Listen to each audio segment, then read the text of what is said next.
All right, and welcome to System.debug. We're your host, Megan SF, And S-Force be with you.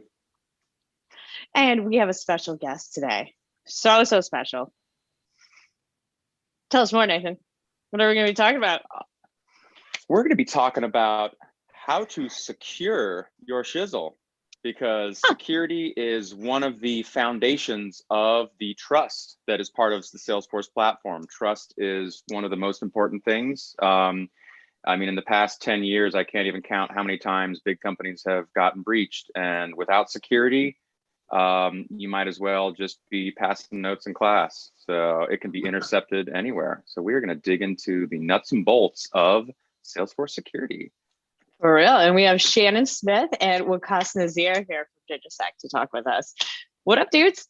Hey, thanks for having us. Of course. Welcome. So first off, why don't you tell us who you are?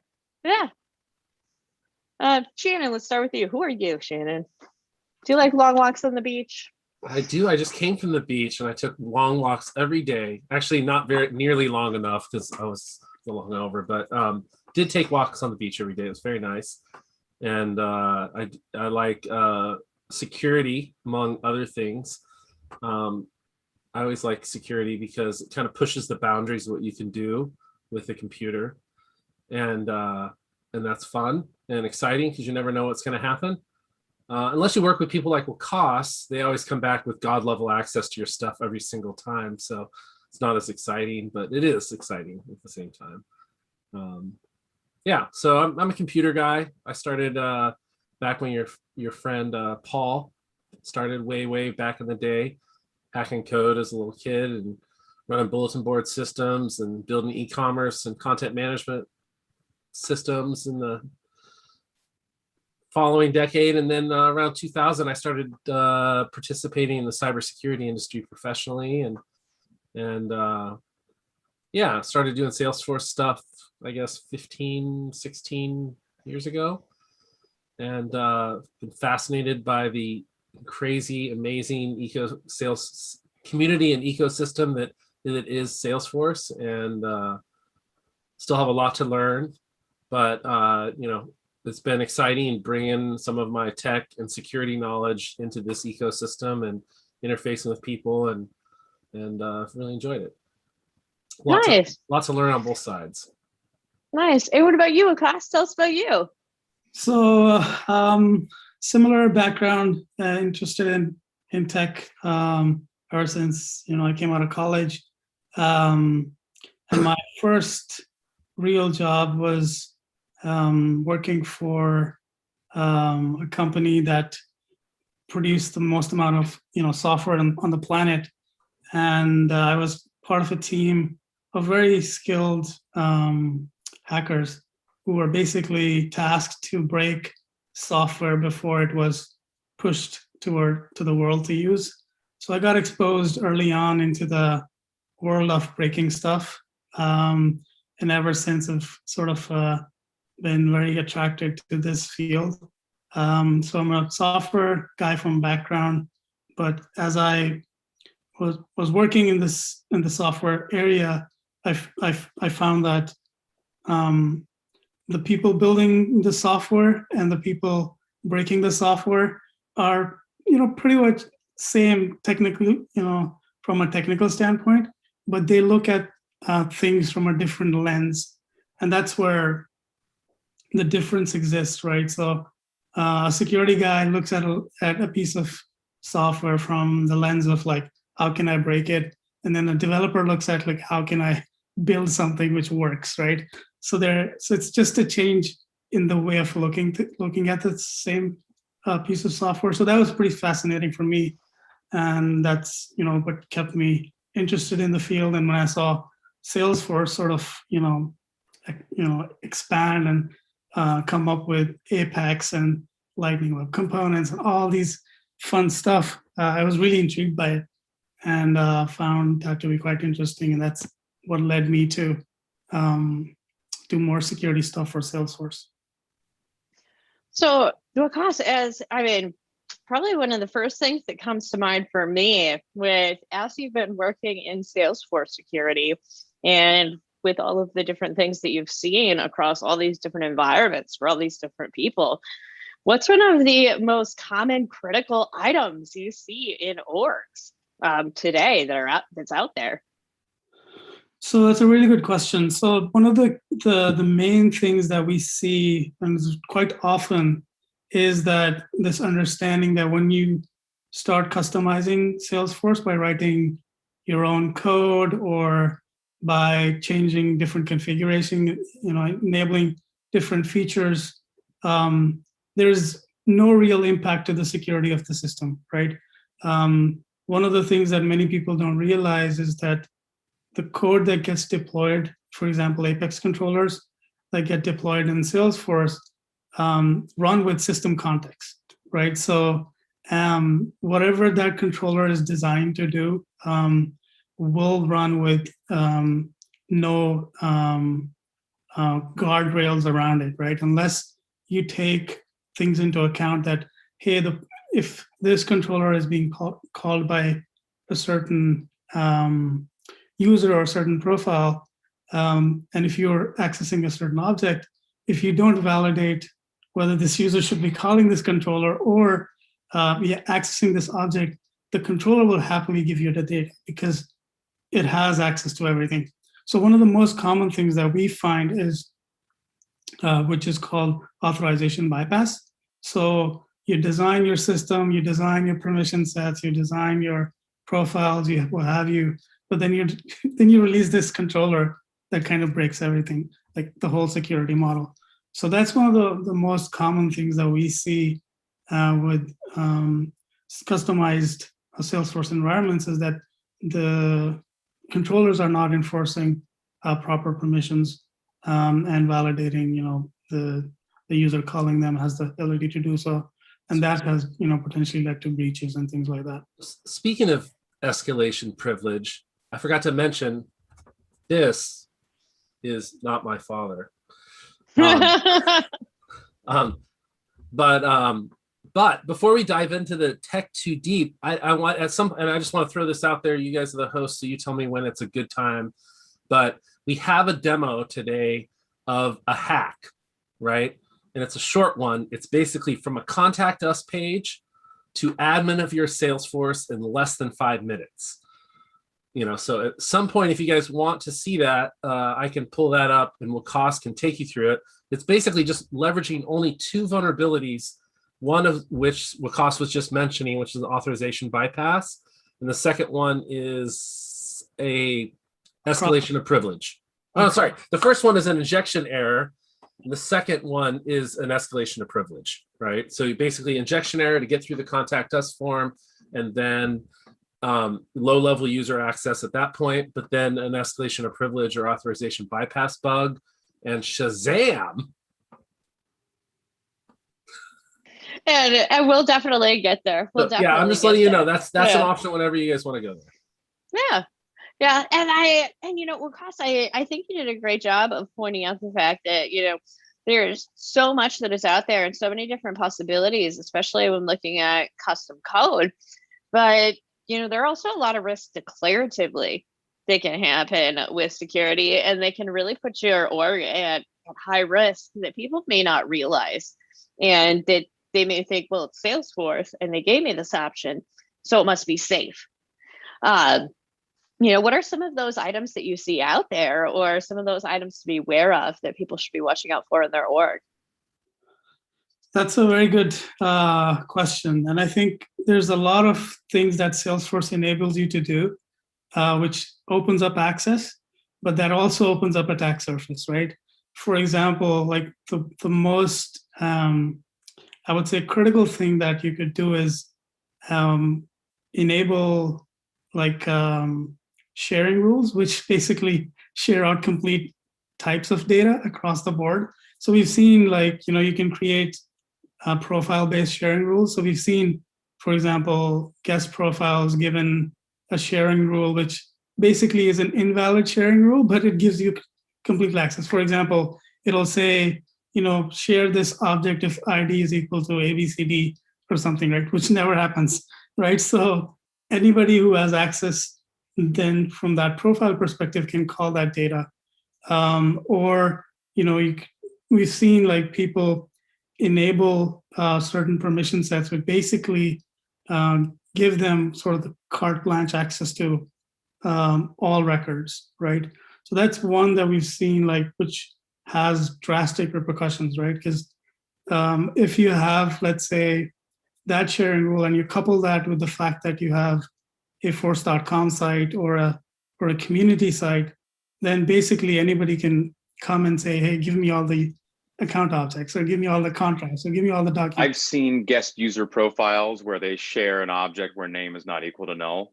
Yeah, And exactly. that would, and yeah, like if you've got an object where, yes, you want to display something like in a sidebar where you've got like an Amazon.com, or you've got these categories of things that you're searching for. Yes, that makes sense, but isn't it safer to have at least an is active equals true or something like that, right? And they have taken away modify all and view all from the guest profile, as well as from community profiles now. So that's no longer available. So Salesforce is making strides there and definitely doing an enforcement of security, at least on the community side. So something to think of. Sorry. I think that's a good step in the right direction, because modifying data is even worse, right? Than just being able to read data. But to Nate's point, creating those rules which basically don't make sense, but it gives you basically all access, is not something that you should do from a security perspective. But even though like edit and modify all is taken away, we've seen people write rules that basically give you read access to everything. So it's still, depending upon the type of object, it can still expose you to interesting attack vectors.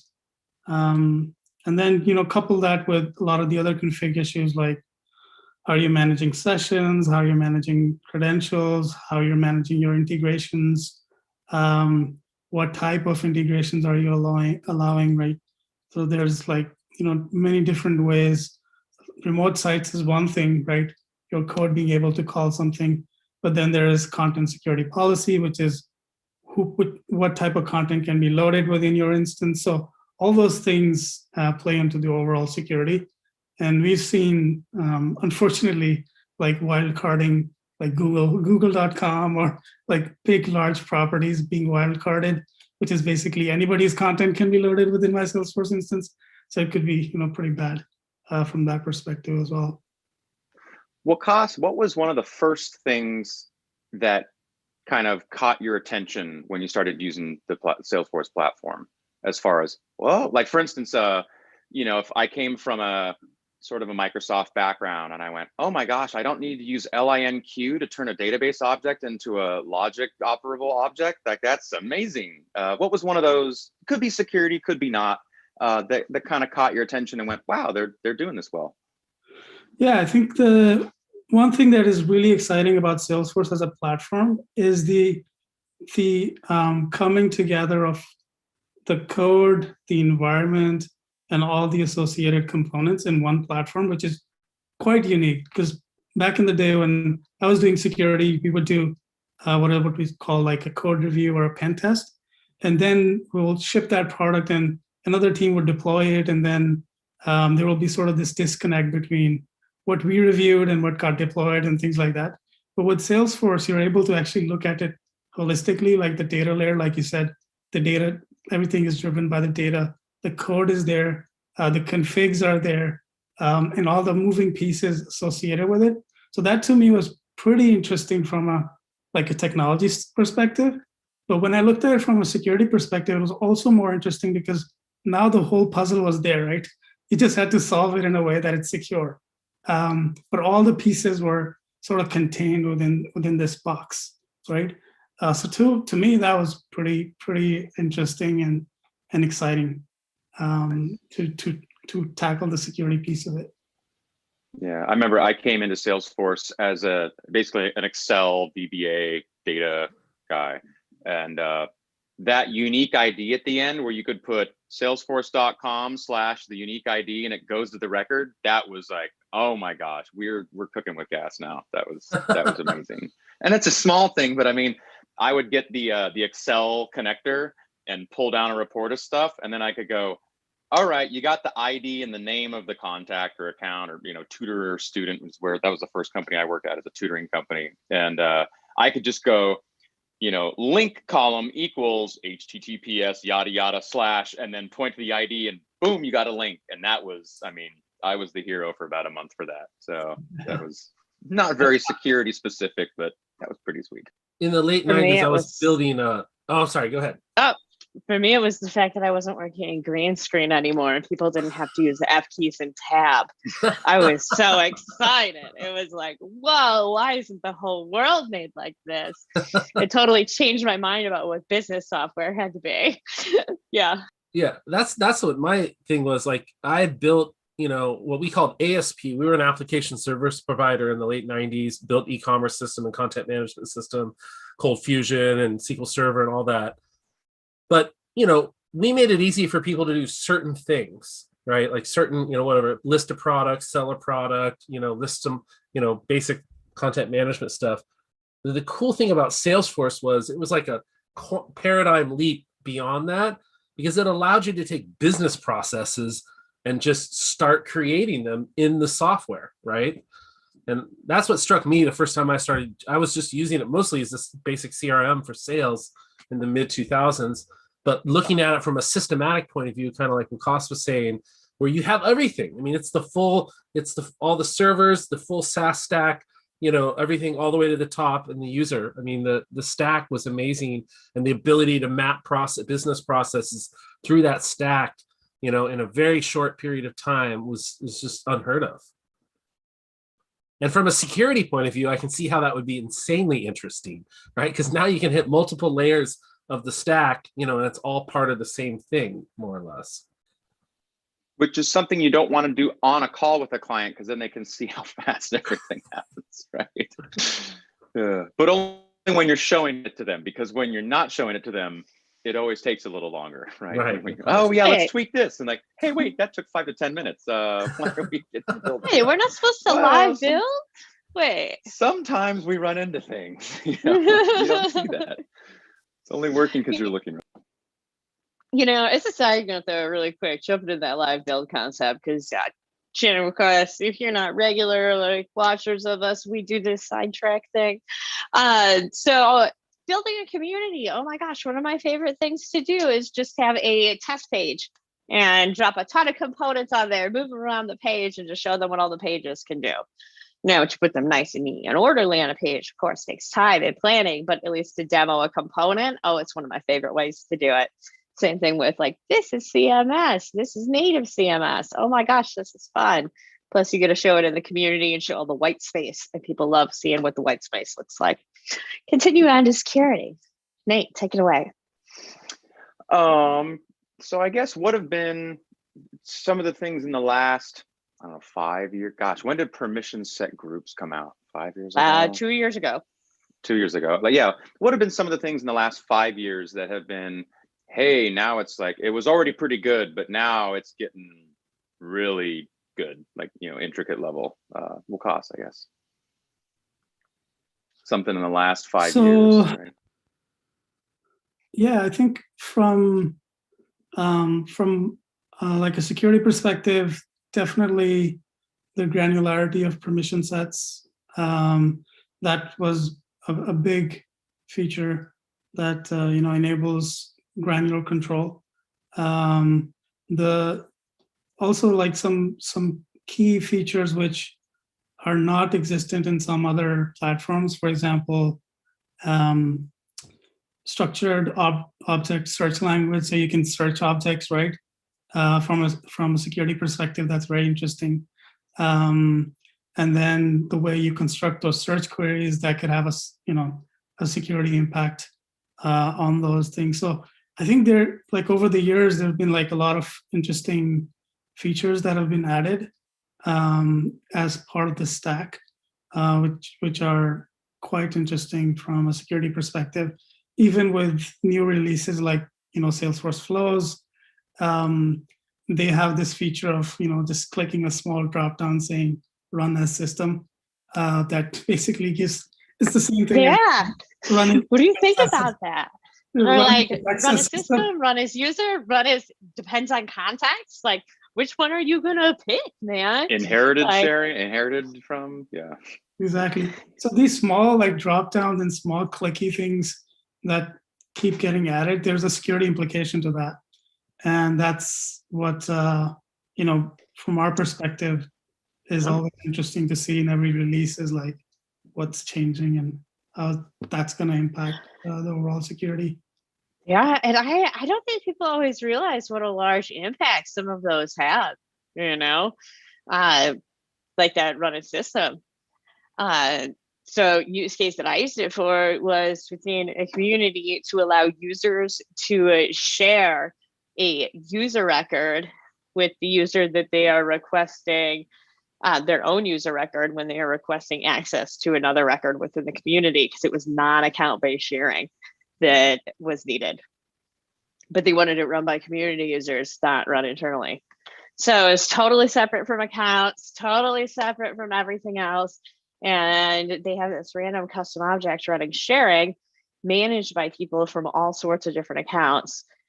Well, we had to open up the sharing to make that possible, but we wanted to make it individual. So there's like a subflow that opens up the sharing, because I was like, I don't know about the whole thing. Like originally it's the whole thing, then it's just a little bit of the whole thing. Yeah.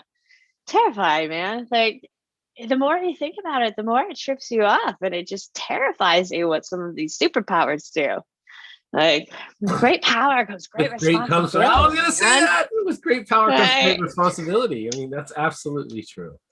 Like I And feel that- like I'm like Yeah. going all Uncle Ben on like every single Salesforce user, but like watch your superpowers, people. Watch your superpowers and use them for good and not evil. Yeah.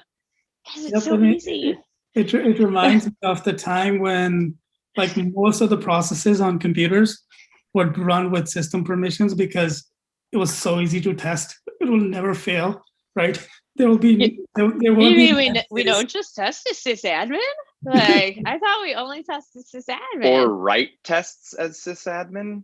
Exactly. tests. Oh, Yep. So that's like kind of chalkboard. the same approach, right?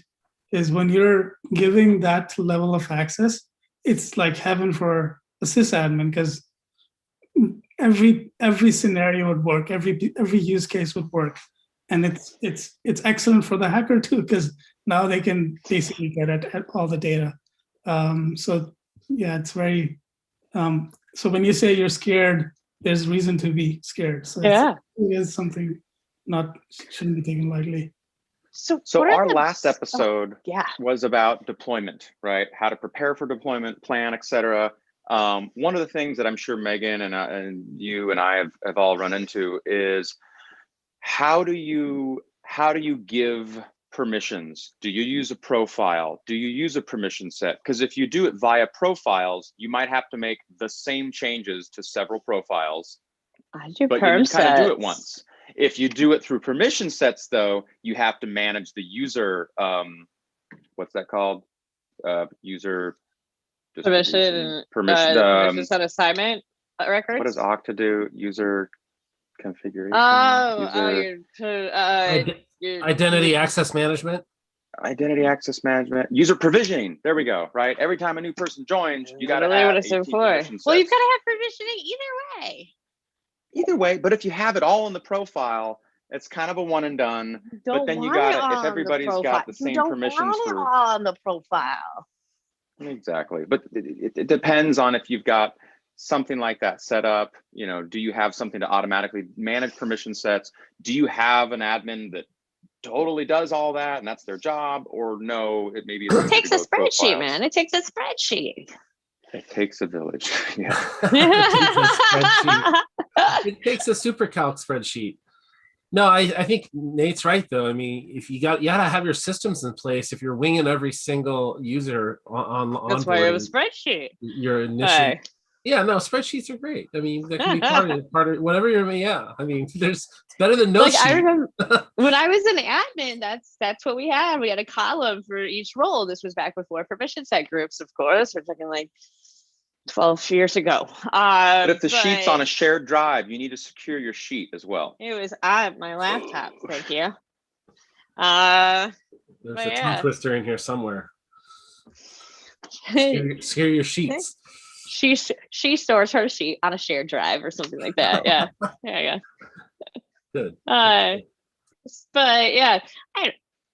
Anyways, well, Cass, what's your thoughts since you're the security expert? Sorry, now that I've like bickered at Nathan enough for us to be like married for 20 years. Yeah, I mean, I think our conversation is valid in the sense that the end goal is making sure that the right people have right access to the right resources and not the other way around. What we've seen, I think, with profiles is like notorious is like, it's easier to create overly permissive profiles and add people to it. And permission sets tend to be more, specific and granular. That's why they're perhaps harder to onboard and things like that. Or people don't change the profile when they change rules. Exactly. Because they think the person can see it. They're good to go. They're already logged in. But a permission set, that they would go in, they'd switch it all up. Yeah. Right. So I don't know. Yeah. Yeah, and I think I think from a security perspective, what needs to happen is like ensuring that your use case is completely, covered. And with permission sets, in my opinion, it's much easier to do than with permissive profiles, which tend to be happening. Like there's the ideal and then there's the practicality, right? Right. So the practicality of it is that it's perhaps better to scale with permission sets and things like that. And then what are what's probably the number one way that people can, as they're building, ensure they're building right and building securely, I guess I should say. Yeah. Well, not to sound like, we as a company enable that, right? As developers are developing, they're able to easily assess the security of their code, the configurations of the Salesforce environment where they're going to deploy the code as part of their build process, whether they use like any CI/CD tool. I think having that. That's my next question. Don't talk about CI/CD yet. We're getting there. That's the next one. So I think from our perspective, developing without security in mind leads to security issues in production, right? And then if they're found in production, it's hard to fix. Many times the people who develop this stuff have moved on, and there's little to no sometimes business context around why this was done. So it becomes a nightmare really to fix a security bug in production. So ideally, people should be building securely from the ground up as they're thinking about features, as they're thinking about use cases. They should be thinking about the security implications of those use cases, and then addressing all the threats, right? Putting themselves in the shoes of a hacker to like, how would somebody break the system, right? And then they'll be able to protect it better. So that's some of the approaches they can do, and of course we have a tool to do that. So. And not just escaping Sockle and Sossel, right? Like, let's put our big people pants on and kind of think of the whole system. Exactly. And what's interesting is like even that is like a pretty common bug that we see. It's like Sockle injection and Sossel injection. So people most of the time, unless it's getting caught in a security review, it can slip under the radar for years. Yeah. Really? Huh. Well, so and we talked a bit about making sure your stuff in Salesforce is secure. How do you make sure your CI/CD process and your deployment process is secure? Because I feel like that's kind of a gap for a lot of places. People don't always think about it. Yeah. What's interesting is like you said, Salesforce deployments, productions are very valuable, right? So even if people want to secure, that's where they focus on. But like stuff in their sandbox is pretty much identical, right? and they're making sometimes changes in sandbox and not thinking about the security implications of those sandbox, as well as in dev environments, they're playing with the similar data or sometimes similar data sets. So our approach is that dev, test, sandbox, production, all of them should be secured because it's a SaaS platform, right? It's available to the world. It's not like the developer only has access to it on their local machine. If you look at like any major Salesforce, my domain, like let's say awesome.my.salesforce.com, and then you add like --dev to it, you'll hit the dev instance, and then there's like a lot of fun stuff to be had because it's basically the same company's dev instance, but it's many times not focused on because they're focused on the production, if they are at all. So, and that's something huge, especially for communities. Ms. Community is if you're in a sandbox or a scratch org, as soon as you publish that, anybody can get to it. Don't think that like if you make a Google sheet publicly available, I can run a script to go drive.google.com. Let's just churn through IDs and I'll eventually get to you, right? And making your user test at test.com with the password of password or Salesforce One is not the way to go, people. Stop using Salesforce One and stop using password.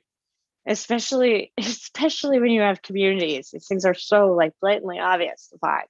And everybody makes, test user at dev.org or myorg.dev. Especially so please watch out. Yeah. No admins with the password. That should be not, you shouldn't be able to do that. Or Salesforce One. I'm shocked that Salesforce lets you make Salesforce your password.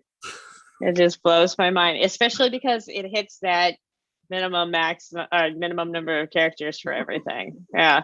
I mean, that's like 70s hacking. Come on, like it's fast. It's 40, 50 years whenever I can't figure out like what's a shared what is, it's usually what I guess. And you wouldn't believe in the past so many orgs I've gotten into, like for shared logins with that. Yeah, not even certain the like LastPass or the password one or the whatchamacallit pass or the Google sheet with all the passwords, wherever people keep passwords. Yeah, you can have the best application security CI/CD pipeline that anybody could ever dream of. And if all your admins have all their passwords as passwords, it's not going to matter. So it's right. Like, you got to have like focus on so many different areas to have, a good chance of keeping your stuff, your shizzle locked down. What is it? Secure your shizzle? Shiz. Sorry. Secure your sheet. There you go. And I don't know if this is still the case, but Salesforce back in the day used to allow 2-character passwords, and we used to get a chuckle out of it. Right. That was so long ago. So it was always fun to find that out, just to that. The reason they have it is because somebody still has it as a password, right, so that it doesn't break their system. But it's interesting that that was the case. And stop giving integration user system admin too. That one drives me nuts. Sorry. Personal. Clone the profile, please, people. Clone it. Yeah, clone the profile. It only needs access to certain things. Why don't you tell us, so before we wrap, tell us more about DigitSec. Like, what do you guys do? And give us a little spiel on what are some of your ways to help people navigate the very capable but not often utilized security functionality on the Salesforce platform and beyond.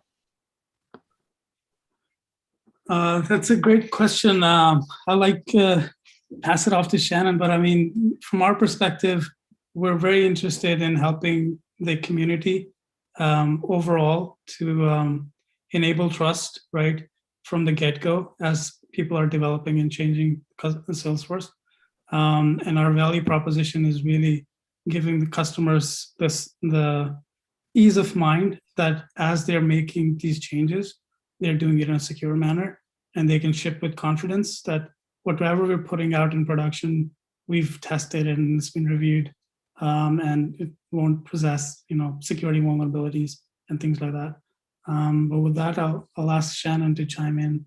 Yeah, I mean, I'll just add to that. I think the number one thing we're trying to do is, there's this whole ratio of 500 to 1. Like there's one security person for every 500 developers. I think it's like you could say developers and admins, right? And so you have one security person that's going to try to keep up with 500 people making little mistakes here and there. It's never going to work, right?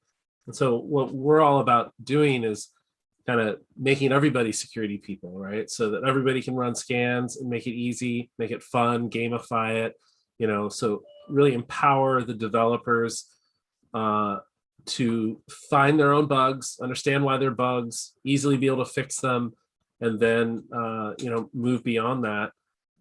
And the more they do that, the more they learn about what not to do, right? And so the less likely they are to do it. And so you end up with this nice, positive feedback cycle at the end of the day. This has this look of the Milky Way or whatever, right? And so the whole idea is we want to help developers help themselves. We want to help admins help themselves learn about these things when they get released into production or while they're in development, get them fixed as soon as possible. But then over time, it's less and less likely that anything is ever going to hit production, right? Because you're going to catch it in sandbox or staging or testing. And so we would just want to continue to push left so that these things are taken out way before they could ever be dangerous.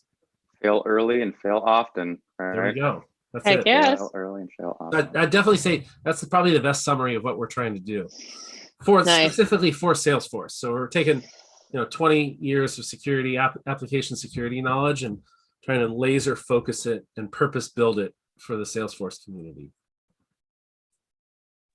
That's fantastic. All right. Well, I know we've gone a few minutes over, but I think this was a great, we had a great time having you guys on here. Couple of announcements that I just want to make is also this Saturday, 4/17, Road to CTA Salesforce Saturday. We are going to have Lacoste going through best practices, ways to keep your org secure, as well as going through security Q&A. Bring your toughest questions. You can register for that on Eventbrite. Also, there is the Zachary Banks Salesforce salary survey that is going on right now. Make sure you fill that out. Great opportunity to get involved with the community, get us some feedback, and find out if you are getting paid what you're worth. And then Nathan, what about you for any announcements? You're on mute. Sorry, I was doing Command Function A instead of Command Shift A. Dang it. Deploy.